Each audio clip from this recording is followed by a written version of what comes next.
Okay, so what I want to do today in this YouTube video is just take you through some training methods that I use specifically to develop the centerline punch. The most important thing in your training is to develop good technique. When you've got the good technique, you can then start working on the speed and the power.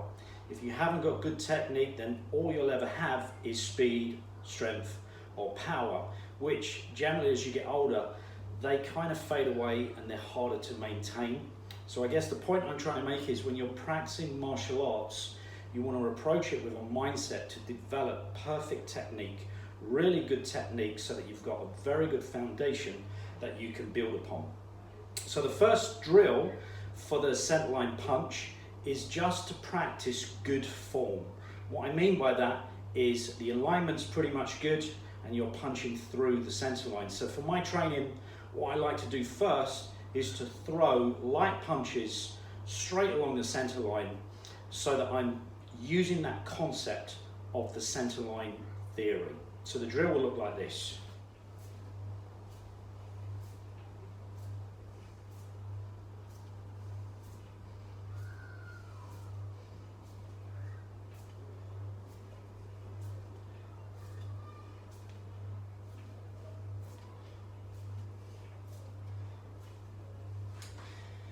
So the key thing with that is to make sure that you're punching straight down the center line. You're not squeezing the fist or anything like that. You're just learning to throw that punch nice and loose so that you can hit straight towards the eyes and obviously the bridge of the nose level. The second drill that I like to do in my training is to work on two-hand awareness or coordination. Pretty much when you throw the centerline punch, you're throwing one hand forward whilst you're recovering the rear hand back. So it does require a little bit of effort in your nervous system to synchronize and coordinate one hand going forward, one hand coming back. And if you look at a lot of the techniques later on in the Wing Chun system, the hands are interchangeable. They're going forward and back, and that's how we develop this multiple strike-based way of fighting. So the second drill I like to do is I like to do 10 repetitions, and I like to focus on the front hand coming back to cover and protect my head and throat. So the drill looks like this.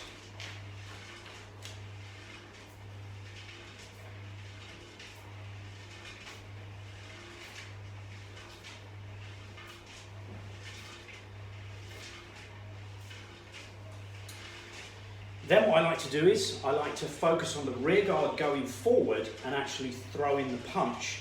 And I've already got the coordination to bring that hand back. So the drill will look like this.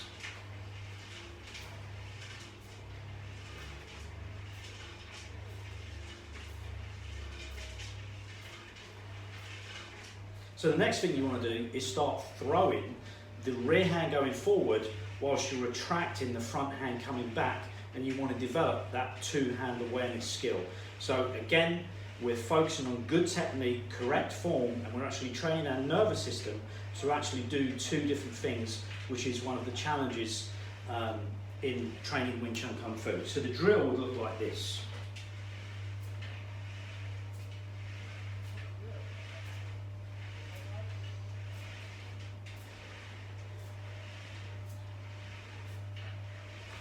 So that would be your final drill to develop good technique. Once you've got the technique in, you actually want to start developing strength, and then you want to start developing speed and power. You can see the wall bag at the back. We use the wall bag to develop strength in the fist and also to build that contraction to develop the short distance power. And we have the double punch that we obviously use to throw the hands forward and develop some kind of speed as well. So with this drill, you're actually going to start learning to form a fist and squeeze on impact and then relax off the surface. You need that skill because you're going to be doing that when you hit the wall bag. You're going to hit the bag, squeeze all the air out of the fist, and then you're going to relax on the surface of the bag to develop that imploding power. So the next drill would look like this.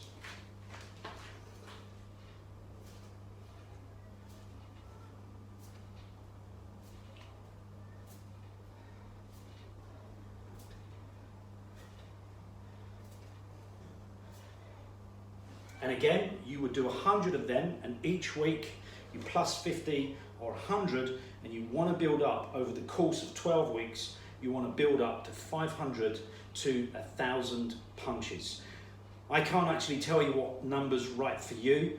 I just feel that if you're going to hit someone, you need to get the result you want, which is to stop them dead in your tracks and hopefully knock them down as well. The only way you're really going to achieve that is by repping out and doing lots of air punches and lots of punches on the wall bag. And I've got a heavy bag to the left of me here, plus I've got focus pads as well. So you want to make sure that you're using different types of equipment to bring out and develop a specific quality. So the final technique that I like to do is I like to just learn to throw the punch forward. And what I mean by that is there's no tension in the arm when you're throwing. You're just throwing the arm forward and just allowing the weight to get to the end upon full extension of the arm.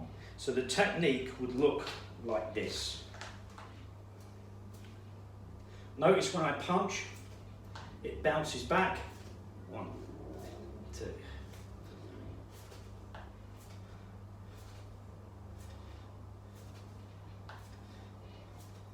And again, you want to do 100, 200, and you want to build up. My number is 1,000, and when I'm training my punches, I generally do 3,000 punches a week in the air, and I might do 20 minutes or so on the wall bag, and obviously I'm using the pads and I'm using the heavy bag as well. So if you want to look at the alignment and structure of the centerline punch, what I'd recommend you do is look at one of our previous videos on the centerline punch, where I go into detail about the structure and the alignment of the arm, and obviously that's the foundation that you need before you actually start training and putting all those skills together so that you can simply throw a centerline punch forward. If you look at the Wing Chun system, it's defined by the centerline punch. It is a fist fighting style, which means you pretty much want to resolve a confrontation if you need to, having to go into the combat situation or self-defense situation. You want to resolve it with a punch. You do not want to get tied up into any kind of chi sao or anything like that. You certainly don't want to be thrown to the floor, because that's a weakness in the Wing Chun system. You generally want to be able to box and strike and throw effective punches towards the eyes, the nose and the cheekbone area. Myself personally, when I'm training and striking using the centerline punch, I hit square towards the bridge of the nose, but I change the angle of the fist and I hit into the throat area as well. And they're concepts that you learn in the second form. You've also got to, what I like to do is encourage my students to just find their own way and preference of using the Wing Chun system.